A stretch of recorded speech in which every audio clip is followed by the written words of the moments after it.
Bonjour à toutes et à tous, vous m'entendez? Ça va? Ok, parfait. Alors d'abord, en premier lieu, je voulais vous remercier à tous et toutes d'être présents pour cette présentation du livre de Solaninsky. Avant qu'on commence plus en détail, j'aimerais aussi préciser que cette présentation n'a pas pour but d'être exhaustive et qu'elle ne reflète pas compréhension de l'œuvre de Alinsky.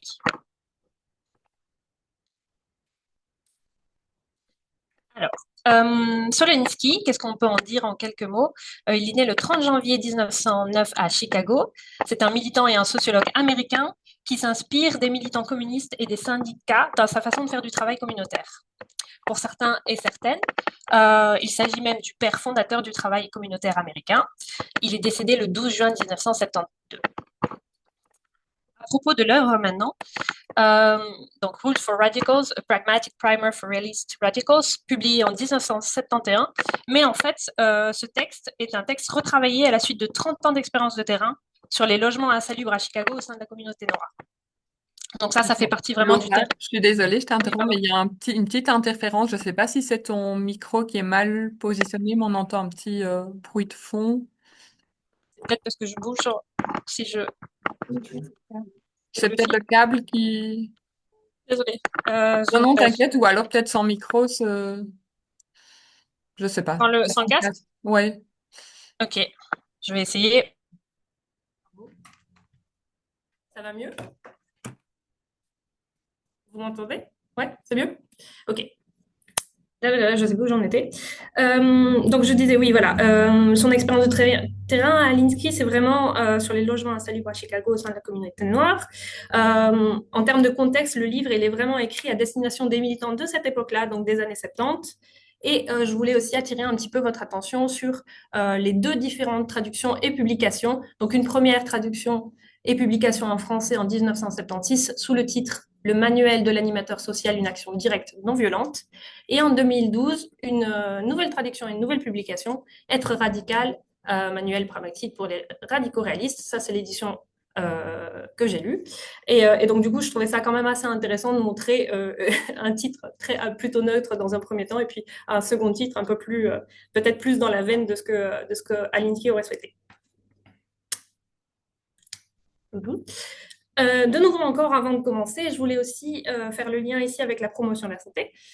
Pour rappel, l'organisation, l'action ou le travail communautaire fait vraiment partie des stratégies identifiées dans la Charte d'Ottawa, qui est un des documents fondamentaux en promotion de la santé. Et c'est vraiment dans cette perspective-là que je vais essayer d'en parler aujourd'hui.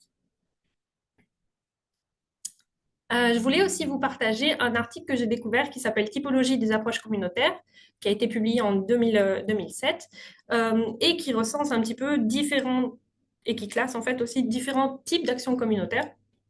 Et je trouvais ça quand même intéressant de vous le montrer pour qu'on puisse contextualiser un peu l'approche de Alinsky, qui du coup se trouve vraiment dans la bulle bleue, avec une approche sociopolitique, donc avec la perspective de résolution des problèmes sociaux par la défense et la promotion des droits sociaux. Voilà, c'était juste pour contextualiser un petit peu. Toujours pour contextualiser, pourquoi ce livre aujourd'hui? En fait, je trouve ça quand même intéressant de partir du principe, en tout cas de partir de l'idée que le travail communautaire, avec cette perspective d'émancipation collective, c'est un sujet très actuel. On l'a pu le remarquer ces dernières semaines, ces derniers mois, avec toutes les manifestations et toutes les revendications qui sont venues sur le devant de la table euh, en Belgique, en Europe et dans le monde. Je trouvais ça quand même intéressant de plonger notre regard dans différentes méthodes de travail communautaire, dont celle d'Alinsky, pour organiser en fait les populations et leur redonner du pouvoir. Donc ça, c'est un premier point. Je voulais aussi, un petit peu en vous parlant de ce livre, nous donner l'opportunité d'ouvrir le champ de discussion, pas seulement au niveau du secteur de promotion de la santé, parce que je sais qu'il y a aussi beaucoup d'organisations sociales ou culturelles qui, en fait, qui font du travail communautaire. Et donc, c'était aussi une opportunité pour nous de pouvoir discuter ensemble hors du champ de promotion de la santé, et donc vraiment dans une perspective d'intersectorialité. Et un dernier point, je trouve que le livre, il est assez pratico-pratique comme ça. Il donne vraiment des bons conseils sur comment organiser son travail en tant qu'organisateur communautaire, travailleur communautaire. Et donc, je trouvais quand même qu'il était assez pratique d'en prendre connaissance. Et je voulais aussi en profiter pour mettre en avant un document qu'on a fait du coup avec le réseau, qui sont les 11 fondamentaux en promotion de la santé. Donc, il y a une partie qui est sur les démarches participatives, et donc je me disais que ça faisait un bon lien aussi. Enfin, si vous voulez aller un peu plus loin sur ces questions-là, je vous invite à consulter ce document. Voilà. Donc, de manière générale, ça c'est la table des matières du livre, mais de manière générale, sachez que quand vous voyez dans mon document, dans mon PowerPoint, des choses en orange, c'est sur les choses sur lesquelles je vais m'attarder un peu plus. Et donc, on va aller un peu plus en profondeur dans ces chapitres-là. Et donc, ma présentation va porter principalement sur ces 3 chapitres, donc des fins et des moyens, la formation de l'organisateur et les tactiques. Alors, l'éthique de la fin et des moyens. Ce chapitre, parmi les premiers chapitres du livre, est vraiment central à la pensée d'Alinsky et à sa perception de l'organisation communautaire. On parle souvent de la question de la fin et des moyens dans un sens très général, mais ici, Alinsky nous propose de se demander plus spécifiquement si telle fin justifie tel moyen. Pour Alinsky, cette question, celle de la fin et des moyens, est inévitable à partir du moment où on s'intéresse au changement social. Il propose de voir cette question de manière pratique et stratégique en se posant les questions suivantes. Est-ce que cette fin est trop ambitieuse? Est-ce qu'elle mérite d'être poursuivie? Et a-t-on les moyens de la poursuivre? Pour lui, tout le reste sont vraiment des considérations accessoires qui ne permettent pas de trancher la question. Il explique dans ce chapitre que l'homme d'action n'a pas toujours la possibilité de suivre sa conscience et de, entre guillemets, servir l'humanité. Pris par ce dilemme, on doit toujours, et ça c'est quelque chose sur lequel on insiste beaucoup, toujours opter pour le bien de l'humanité, quitte à se salir les mains. Vous l'aurez compris, et je vais vous citer un petit extrait du livre. Vous l'aurez compris, pour Alinsky, il n'y a pas plus immoral que le refus systématique de se donner les moyens d'agir. En ce sens, il résume en 11 points clés les aspects fondamentaux de l'éthique de la fin et des moyens. Et on va les passer en revue rapidement ensemble. Donc, je vais vous laisser peut-être 5 secondes le temps de lire les 3 premiers points, et on va aller en plus en profondeur sur le point en orange.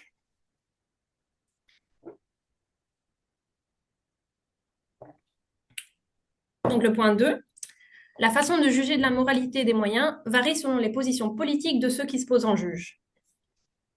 Alors dans le livre, il nous donne l'exemple de la déclaration d'indépendance américaine, avec l'idée que pour les Américains, finalement, la déclaration d'indépendance américaine représente un espèce de cahier des charges, en tout cas un moyen de justifier la révolution, en présentant toutes les injustices commises par les Anglais. De l'autre côté, pour les Anglais, on n'est plus sur finalement un document qui ne représente pas tout à fait la réalité, parce que de leur côté, ils n'évoquent pas les bienfaits que l'Angleterre a pu apporter, notamment, ils évoquent lors des pandémies ou lors des épidémies, ils envoyaient des médicaments ou alors de la nourriture en période de famine. Donc ça, c'est le second point. De nouveau, je vais vous laisser quelques secondes pour lire tranquillement la slide et je vais me concentrer sur le point 5 et le point 7.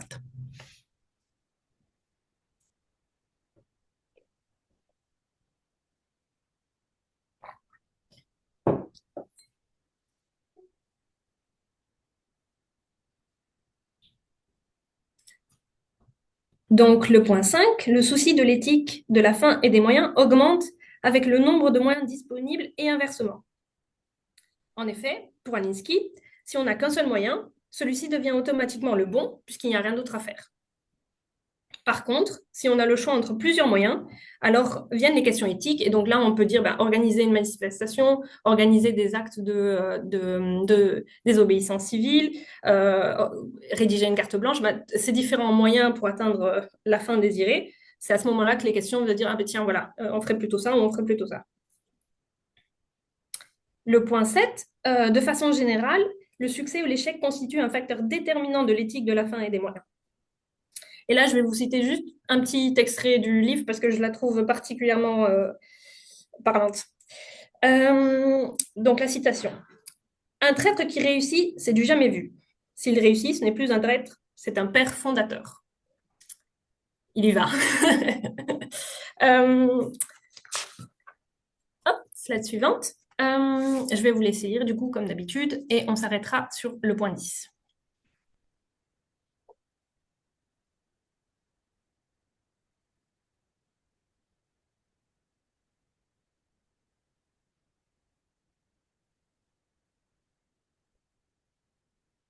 Donc, le point 10, vous devez tirer le meilleur parti de ce que vous avez et habiller le tout d'un voile de moralité.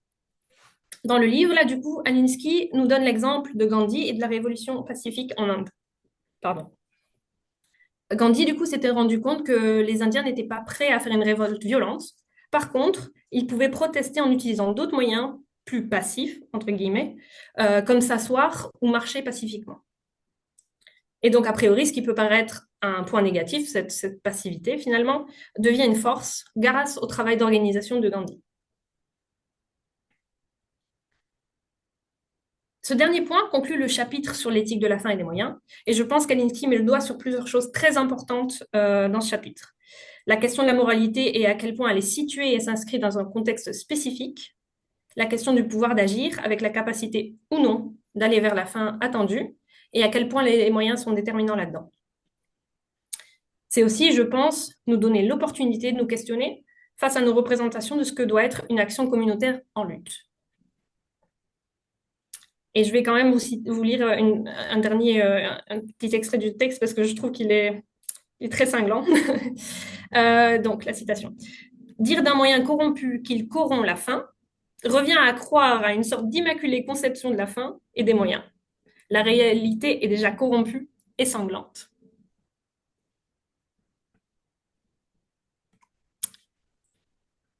Un nouveau chapitre, chapitre un peu différent, qui va porter sur la formation de l'organisateur ou de l'organisatrice communautaire. Comment devient-on organisateur communautaire, organisatrice communautaire? Quelles sont les compétences à développer? Quelle posture adopter? Alinsky propose de s'appuyer sur les expériences personnelles des organisateurs ou organisatrices, en partant du principe que ces personnes ne sont pas des pages blanches et ont déjà des ressources à mobiliser. En tant qu'organisateur communautaire, il est vraiment nécessaire pour Alinsky de comprendre que l'expérience individuelle n'est significative que dans la mesure où elle vient illustrer un concept, un mécanisme ou un principe plus général.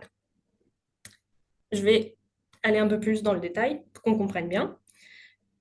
Donc, c'est ce qui distingue un événement, c'est-à-dire une expérience individuelle, et un concept général. On pourrait dire que dans la vie, il nous arrive toute une série d'événements.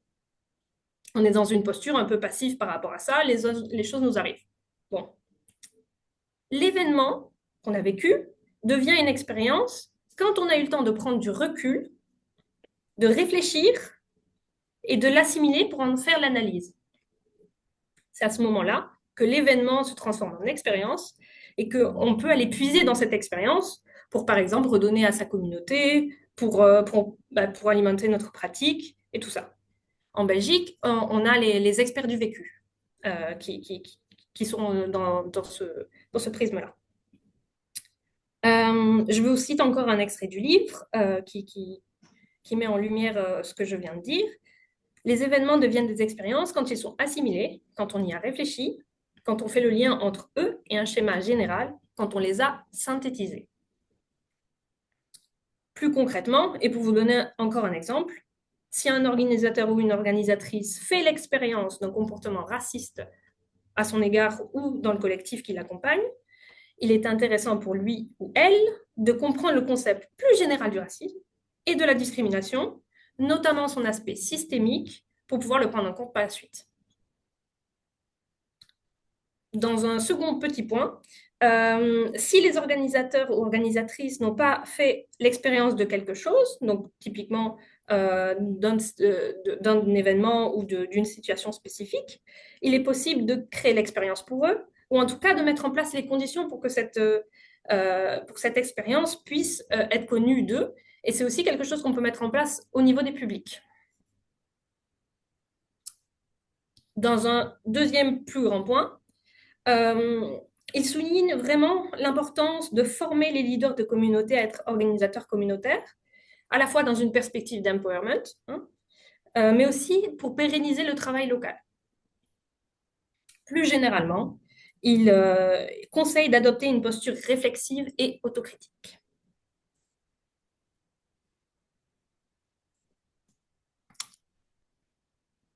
Ici, Alinsky propose une liste de compétences clés pour un organisateur communautaire. Je vais vous laisser de nouveau quelques secondes pour les lire et on va aller plus en profondeur avec les phrases en orange.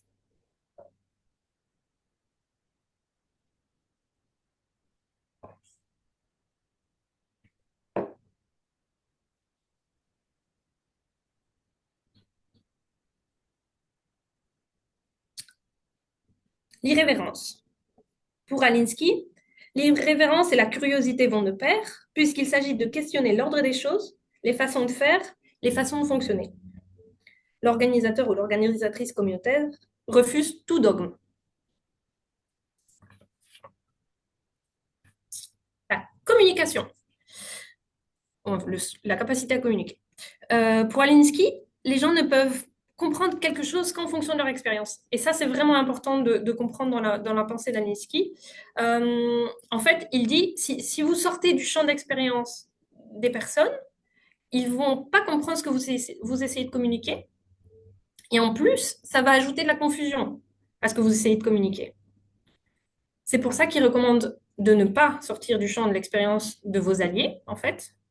Mais par contre, vos ennemis, entre guillemets, il faut sortir du champ de leur expérience autant que possible pour les désarçonner, en fait. Le pressentiment d'un monde meilleur. C'est l'idée d'avoir conscience que le travail de l'organisateur ou l'organisatrice communautaire s'inscrit dans une perspective plus large. Il ou elle n'est pas seul, il fait partie d'un tout plus grand. Il existe plein de travailleurs et travailleuses communautaires et chacun à sa petite échelle, mais aussi dans une grande tapisserie ensemble, œuvre à plus d'égalité. Un schizophrène politique bien intégré. Ce qu'Alinsky veut dire ici, c'est que l'organisateur communautaire ou l'organisatrice communautaire doit d'une part être complètement convaincu que sa cause est bonne et que du coup, les personnes en face ont tort. Et d'autre part, quand il ou elle arrive à la table des négociations, il devra faire preuve de plus de nuances et de savoir négocier pour que ses revendications passent, en fait. L'ego, donc au sens de Alinsky, ce n'est pas l'égocentrisme, hein, c'est vraiment avoir confiance en soi, avoir confiance en ses capacités, être assertif. C'est vraiment ça qu'il veut dire quand il parle d'ego. Un esprit libre et ouvert, une relativité politique. Et là, je vais juste vous citer un petit extrait du livre. Enfin, l'organisateur est constamment en train de créer. Il se sert du vieux pour créer du nouveau et sait que les nouvelles idées ne peuvent naître que du conflit. L'organisateur ou l'organisatrice communautaire, en somme, se sert de son pouvoir pour les autres, pas sur les autres. Ce qui me permet de faire une super transition sur les processus du pouvoir. Donc effectivement, ça me permet de vous présenter la définition du pouvoir d'Alinsky, qui est assez transversale dans toute son œuvre, il en parle beaucoup. Elle est relativement simple. Le pouvoir, c'est la capacité mentale, physique et morale à agir. Par contre, il souligne que le pouvoir est souvent connoté de manière négative, en fait. Il est difficile de penser au pouvoir sans penser la citation de Lord Hampden que je vais vous lire. Le pouvoir tend à corrompre, le pouvoir absolu corrompt absolument. Et d'ailleurs, souvent, on connaît qu'un bout de cette citation. Et donc oui, c'est une citation en fait, qui colore ce mot de pouvoir en fait d'un aspect très négatif. Pourtant, pour l'auteur, il est impossible de concevoir un monde sans pouvoir. Le pouvoir est même une force nécessaire à l'organisation et à la désorganisation de la société. Donc Alinsky nous invite à le considérer non pas avec crainte, mais sous le prisme de la curiosité, afin de mieux le comprendre et l'utiliser de manière constructive. Finalement, quel est le rôle des organisateurs communautaires là-dedans? Il est triple. Premièrement, ils doivent agir dans une perspective d'empowerment des populations au niveau individuel. Deuxièmement, ils doivent augmenter les capacités d'agir des communautés pour qu'elles se servent de leur pouvoir pour changer les choses. Et troisièmement, ils doivent analyser les dynamiques de pouvoir entre les organisations et s'en servir pour le bien de l'humanité, pour garder les termes de Helsinki. Donc vous avez vu, petit clin d'œil à l'OMS.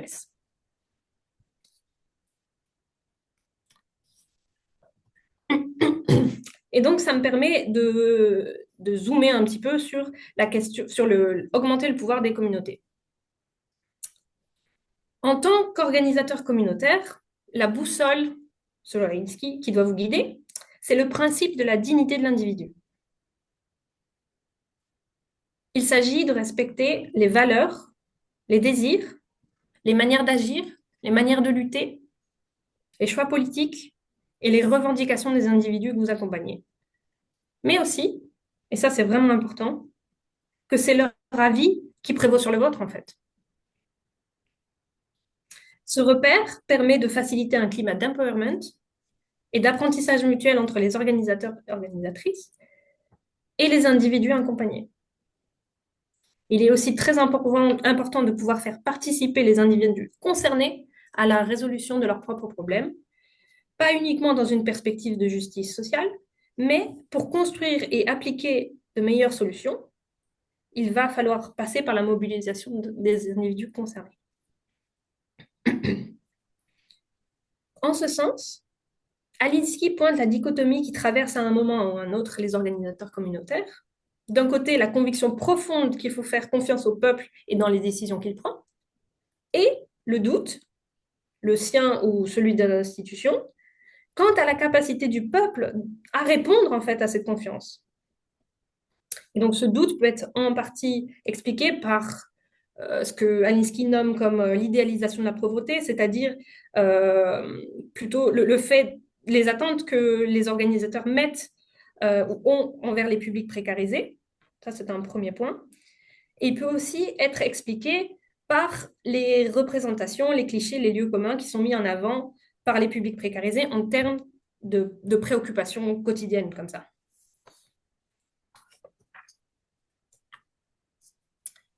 Dans ce sens, l'auteur souligne vraiment la nécessité de créer des conditions pour que les individus puissent penser hors du cadre de leur quotidien, mais qu'il faut d'abord leur montrer qu'un changement est possible. Si un changement n'est pas possible, dans leur perception, pourquoi y réfléchir?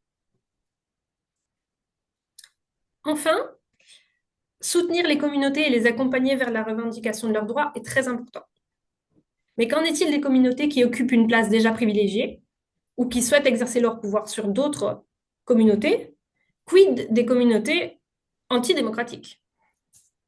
Et c'est là que la dignité des individus nous guide. Si les communautés contreviennent à ce principe, elles ne méritent pas, pour Alinsky, d'être soutenues.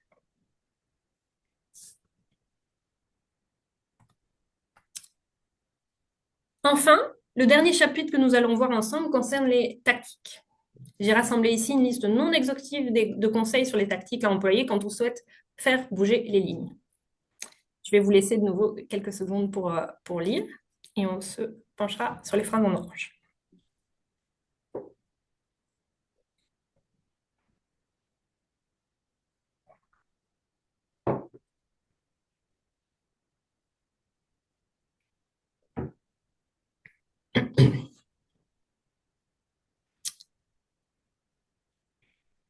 Donc le premier point, il faut choisir sa cible, la figer, la personnaliser et polariser l'attention sur elle au maximum. Donc dans son livre, Alinsky conseille de choisir une personne au sein de l'organisation qui devient un peu l'incarnation de celle-ci et de polariser l'opinion sur cette personne, ce qui impactera à son tour l'organisation visée. Et un des arguments qui monopolise, c'est que vraiment, le fait de cibler une personne, le monde est très complexe. Les gens peuvent se rejeter la responsabilité d'un département à l'autre, d'une structure à l'autre. Et donc là, l'idée de focaliser l'action sur une personne, c'est quelqu'un de tangible, c'est quelqu'un qu'on peut voir, en fait.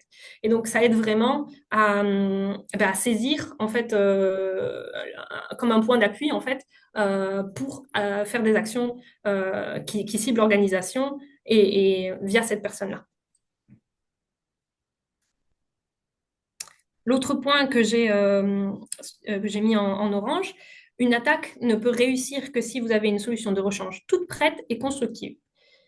Et donc là, l'idée, c'est qu'une fois en fait arrivé à la table des négociations, vous devez être prêt en fait. Vous devez avoir déjà toute votre liste de revendications. Vous devez avoir, vous avez intérêt à ce qu'elle soit précise, qu'elle soit opérationnelle, pour que en fait vous puissiez faire passer toutes ces revendications assez rapidement, sans en fait de redevoir faire le travail de retourner dans le groupe que vous accompagnez, faire ce travail de revendication. Euh, le risque, si vous faites ça, c'est que déjà de perdre l'attention de l'organisation que vous visez ou la structure que vous visez, ou et qu'elle ne vous perçoive pas comme un intermédiaire fiable pour négocier, en fait. Et donc là, ce sera un gros point négatif.